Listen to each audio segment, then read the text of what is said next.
au XIXe siècle. Quelques propriétaires amateurs de jardins, enrichis par le commerce des oranges, se livrent à une rivalité passionnée. De mystérieux sachets de graines arrivent du monde entier. Avec tout cet argent se sont construits tous les palais que nous voyons, de grands jardins.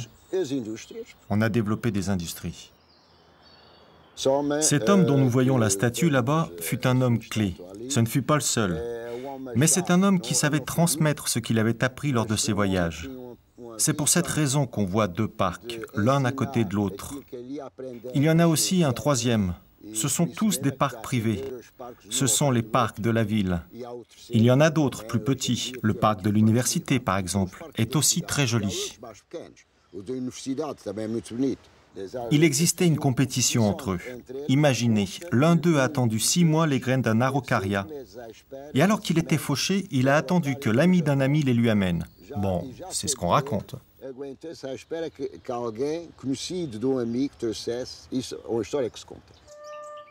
Les plus beaux arbres d'Asie, d'Australie et d'Amérique trouvent aux Açores le climat idéal pour prospérer.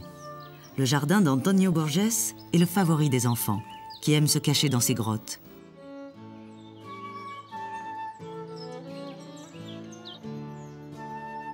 Le palais et les jardins du marquis Giacomo Correia sont maintenant le siège du gouvernement régional.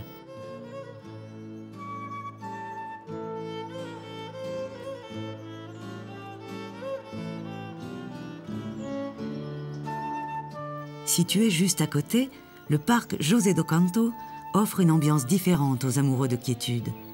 Il nous fait oublier la proximité de la ville et nous transporte vers d'autres continents. Il y a ensuite le jardin de Terra Nostra, commandé par le premier consul américain, qui s'appelait M. Igling. Ce fut le premier consul américain, même s'il était anglais car il est né en Angleterre.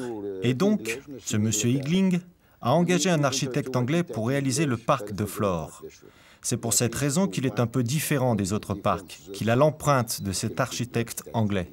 Le vicomte de Praia lui succède et fait bâtir la Casa do Parque.